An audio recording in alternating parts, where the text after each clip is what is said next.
வாழ்க வையகம், வாழ்க வளமுடன், குரு வாழ்க, குருவே துணை. ஓம் நமச்சிவாய நமக. ஜோதிட நண்பர்கள் அனைவருக்கும் வணக்கம். இன்றைக்கி என்ன பார்க்க போகிறோம் அப்படின்னா, இளமையில் திருமண அமைப்பு யாருக்கு, இளமையில் திருமணம் நடக்கும் அமைப்பு யாருக்கு இருக்குது அப்படிங்கிற பற்றி தான் பார்க்க போகிறோம். ஸோ நிறைய பேர்த்துக்கு பார்த்திங்கன்னா அந்தந்த வயதுக்கு ஏற்றவாறு திருமணங்கள் கரெக்டாக நடந்துடும். ஒரு மோஸ்ட்லி நிறையா பேர் ஒரு 100க்கு ஒரு 70% காலதாமர திருமணம் தான் நடந்துகிட்ருக்கு. ஒரு 30% தான் அந்தந்த டைமுக்கு திருமணம் நடக்கக்கூடிய அமைப்பு இருக்குது. அதுக்கு என்ன காரணம் அப்படின்னா, அவங்களோட ஜாதகத்தில் இருக்கக்கூடிய கிரகங்களோட அமைப்பு தான் காரணமாக இருக்குது. அப்போ அந்த தோஷங்கள் பெற்ற ஜாதகங்கள், அதே மாதிரி அந்த திருமண வயது வராமல், அதுக்கு தகுந்த மாதிரி அந்த தசாபுத்திகள் வராமல் காலம் தாழ்ந்து திருமணத்துக்கு உண்டான தசாபுத்திகள் வருவதும் கூட இதுக்கு காரணமாக இருக்குது அப்படின்னு எடுத்துக்கலாம். அப்போது ஒரு சில பேர்த்துக்கு மட்டும் சீக்கிரமே திருமணம் நடந்துருது. ஆனால் என் கூட தான் படித்த பையன், என் கூட ஒர்க் பண்ண பொண்ணு, எனக்கு இது அவங்களுக்கு நடந்துருச்சு, எனக்கு நடக்கல, அந்த மாதிரி சில கேள்விகள் எல்லாத்துக்குமே இருக்குது. ஸோ இந்த திருமணம், வீடு கட்டுறது, குழந்தை, இந்த மூணுமே கடவுள் எந்த டைமில் கொடுக்கணும்னு நமக்கு கொடுப்பனை இருக்கும், அந்த டைமில் தான் வரும். ஸோ இதனால் இதுக்கு எத்தனை பரிகாரங்கள் பண்ணினாலும் சரி, அது ஒரு விதிவிலக்காக தான் போயிட்டுருக்குது. ஸோ அப்போது இந்த இளமையிலேயே திருமண அமைப்பு ஒரு சில ஜாதகத்தில் எந்த கிரகங்கள் அமைப்பு, இளமையில் திருமணம்னா அந்தந்த வயதுக்கேற்ற திருமண அமைப்பு என்னென்ன கிரகங்கள் அமைப்பு இருந்தால் அவங்களுக்கு காலம் தாழ்த்தாமல் திருமணம் நடக்குது அப்படிங்கிறத எப்படி பார்த்துக்கலாம் அப்படின்னா, உங்கள் ஜாதகத்தில் 7ஆம் அதிபதியும் 2ஆம் அதிபதியும் பலவீனமாகாமல் கெடாமல் இருந்தாலே நல்ல விஷயம். முதல் பாயிண்ட் அதுதான். அந்த 7ஆம் அதிபதியும் 2ஆம் அதிபதியும் லக்னத்துக்கு மறையாமல் இருக்கணும். 6, 8, 12 இல்லாமல் இருந்தாலே உங்களுக்கு திருமணங்கிற விஷயம் ஃபஸ்ட்டு பாயிண்ட்டு அதில் ஓகே ஆயிடும். ரெண்டாவது, அந்த 7ஆம் அதிபதி பாவ கிரகங்கள் சொல்லக்கூடிய 6, 8, 12 இல்லை ராகு, கேது, சனி பகவான், செவ்வாய் பகவான், இந்த கிரகங்களோட சேர்க்கை இல்லாமல், பார்வை இல்லாமல் இருந்தாலே திருமணம் காலதாமதமாகாமல் நடக்கிறதுக்கு வாய்ப்புகள் இருக்குதுன்னு எடுத்துக்கலாம். அதுக்கப்புறம் 7ஆம் அதிபதி நீசமாகாமல், வக்ரமாகாமல், அதாவது கிரகணங்கள் ஆகாமல், லோ டிகிரி இல்லாமல், எல்லாமே ஒரு பலம் பெற்று இருக்குது அப்படின்னா கண்டிப்பாக அவங்களுக்கு திருமணம் சீக்கிரமாக நடக்கிறதுக்கு பாசிபிள் இருக்குதுன்னு எடுத்துக்கலாம். அப்போ இதெல்லாம் முக்கியமாக பார்க்கக்கூடிய அமைப்புகள். அதுக்கப்புறம் அதுக்குண்டான தசாபுத்திகள் வரணும். தசைகளில் வந்தால் மட்டும்தான் ஒரு செயல்பாடுகள் நடக்கும். அப்போ கோச்சாரத்திலையும் குருவோட பார்வை இருக்கணும், 2க்கும் 7க்கும். அந்த 7ஆம் அதிபதி சுப கிரகங்கள் சேர்க்கையோடு இருக்குதான்னு பார்க்கணும். வளர்பிறை சந்திரன், புதன் கிரகத்தோட, சுக்கிரன் கிரகத்தோட சேர்க்கை இருக்கான்னு பார்க்கணும். அப்படி இருக்கும்போது கண்டிப்பாக அவங்களுக்கு திருமண வாழ்க்கை, ஒரு சில பேர்லாம் பார்த்திங்கன்னா பிறந்ததுலேருந்தே கஷ்டப்பட்டுட்டு இருப்பாங்க. அந்தந்த டைமுக்கு திருமணம் நடந்ததுக்கப்புறம் அவங்க வளர்ச்சி நல்லாவே இருக்கும். ஒரு பெண் ஜாதகமாக இருக்கட்டும், ஒரு ஆண் ஜாதகமாக இருக்கட்டும், திருமணத்துக்கு பின் வளர்ச்சி அப்படிங்கிற விஷயம்லாம் இருக்குது நிறையா.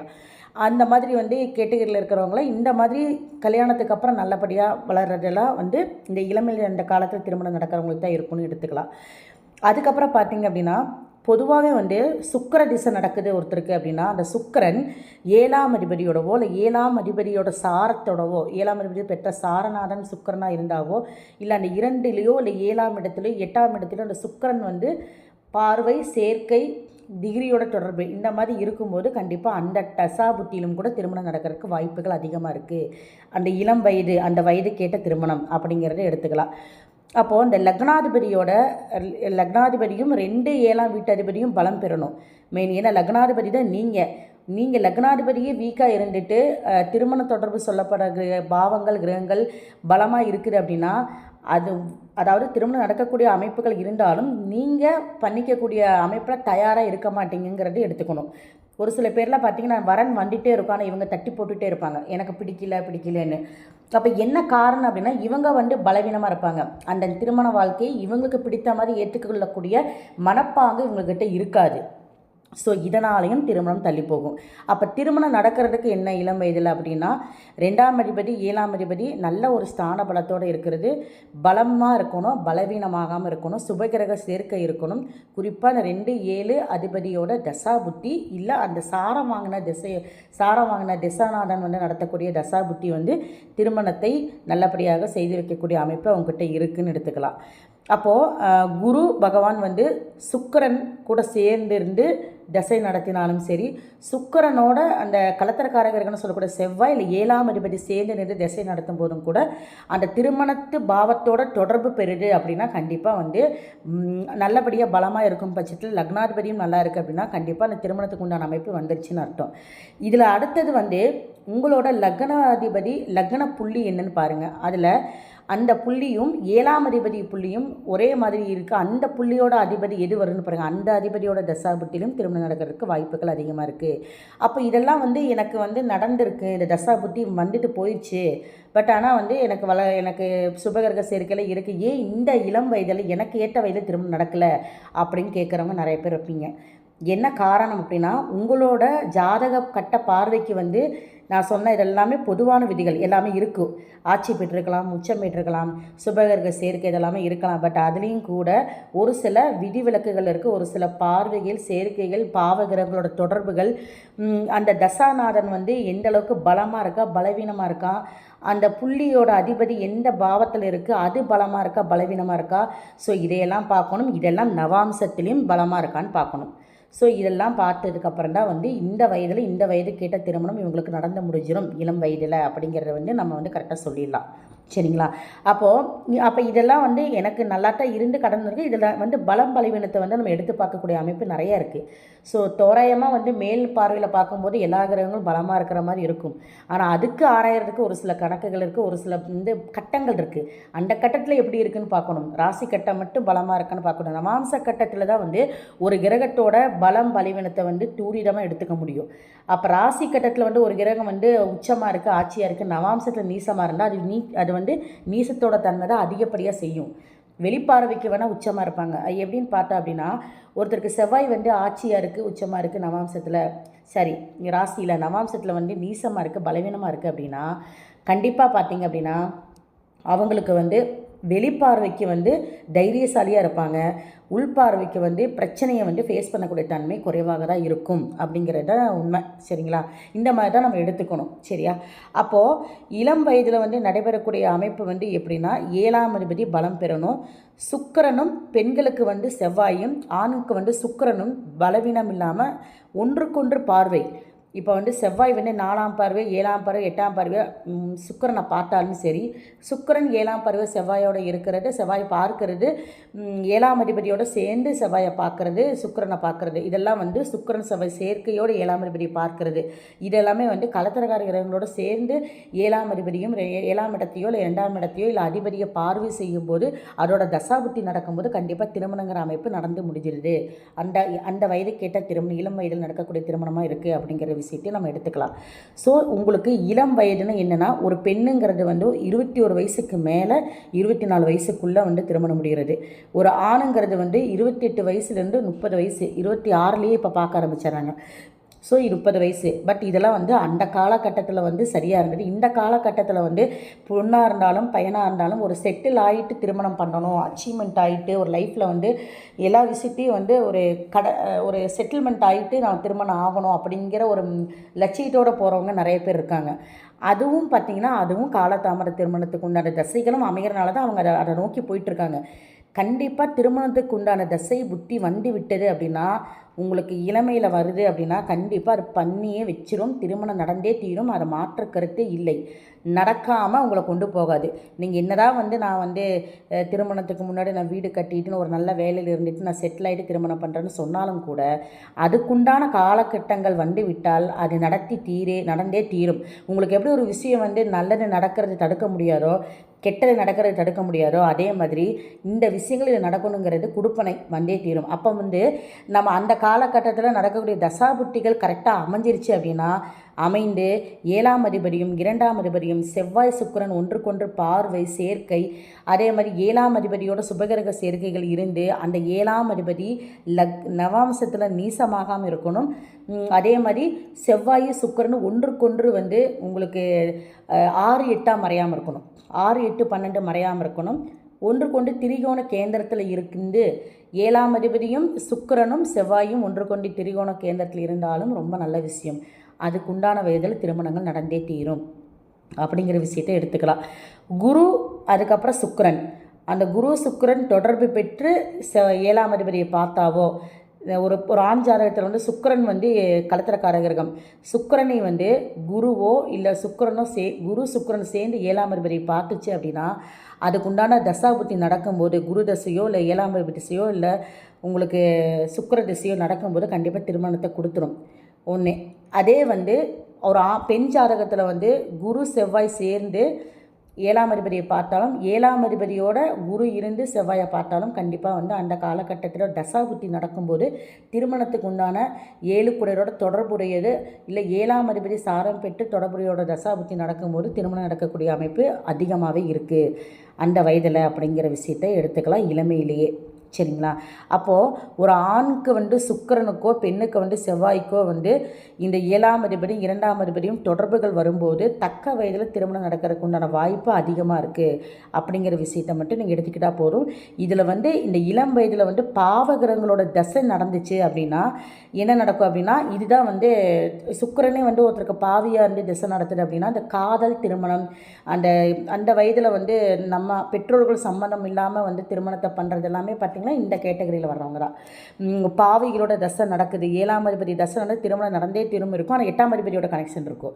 அப்போ அந்த சுக்கிரனோ இல்லை செவ்வாயோ வந்து தொடர்பு பெறும்போது என்னென்னா, செவ்வாய்னா அவசரம், அப்போ வேகமாக திருமணத்தை கொடுக்கறது, அந்த அதாவது வந்து மெச்சூரிட்டிக்கு இல்லாமல் திருமணம் நடக்கிறது எல்லாமே பார்த்திங்கன்னா அதாவது 18 வயசு கீழே திருமணம் நடக்கிறது, ஒரு ஆணாக இருக்குது அப்படின்னா 25 வயசுக்கு முன்னாடியே திருமணம் பண்ணுறது, இதெல்லாமே வந்து மெச்சூரிட்டிக்கு முன்னாடி நடக்கக்கூடிய தசைகள் வந்து சுக்கிர தசை ஆதிபத்தியம் இல்லை 8ஆம் அதிபதி தசையாக வருது சுக்கிரன்னா கண்டிப்பாக அந்த திருமணத்தை வந்து நடத்தி காமிக்கும். அப்போ நம்ம அந்த காலகட்டத்தில் வந்து இது தவிர்க்க முடியுமான்னு கேட்டால் தவிர்க்க முடியும். அப்படின்னா அதுக்கு தகுந்த மாதிரி நம்ம வந்து அந்த குழந்தைகளை கவனமாக பார்த்துக்கணும். இல்லை அந்த காலகட்டத்தை திருமணத்தை வந்து தள்ளி போடலாம். இந்த மாதிரி வந்து நிச்சயதார்த்தம் மாதிரி வச்சுட்டு ஒரு 2 வருஷம் கழித்து அந்த அதுக்குண்டான வயது வர்றப்போ திருமணம் பண்ணிக்கலாங்கிற மாதிரி ஒரு பேச்சுவார்த்தையை வைத்து திருமணத்தை நீங்கள் தள்ளி போகிறப்போ அந்த திருமண வாழ்க்கை ஓரளவுக்கு ஓகேவாக இருக்கும்னு எடுத்துக்கலாம்.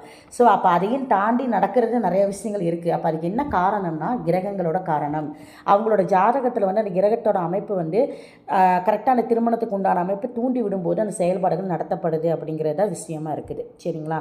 அப்போது அந்த காலகட்டத்தில் இளமைங்கிற காலகட்டத்தில் வந்து 26 வயசுக்கு மேலே 25 வயசு 24 25 வயசுக்குள்ள ஒரு பெண்ணுக்கு திருமணம் நடக்குது, ஒரு ஆணுக்கு 29 வயசுக்குள்ளே திருமணம் நடக்குது அப்படின்னா கண்டிப்பாக வந்து அவங்க ஜாதகத்தில் வந்து திருமணத்துக்கு உண்டான தசாபுத்தி அல்லது திருமணத்துக்கு உண்டான கலத்தரக்காரர்களோட தசாபுத்தி இல்லை நட்சத்திர புள்ளி வாங்கிய தசாபுத்தி இதெல்லாம் நடக்கும்போது நவாம்சத்திலையும் ராசிலையும் அந்த கிரகத்தோட பாவ கிரகங்கள் தொடர்பு பெறாமல் பாவ ஆதிபத்திய கிரகங்களும் தொடர்பு பெறாமல் இந்த செவ்வாய் சுக்கிரன் 7ஆம் அதிபதி பலவீனமாகாமல் ஒன்றுக்கொன்று திரிகோணத்தில் கேந்திரத்தில் இருந்தாவோ இல்லை லக்னத்தோட தொடர்பு பெறும்போது லக்னாதிபதியோட தொடர்பு பெறும்போது கண்டிப்பாக வந்து அந்த காலகட்டத்துக்குண்டான வயதை கேட்ட திருமண அமைப்பு கண்டிப்பாக நடைபெறுது அப்படிங்கிறது உண்மை.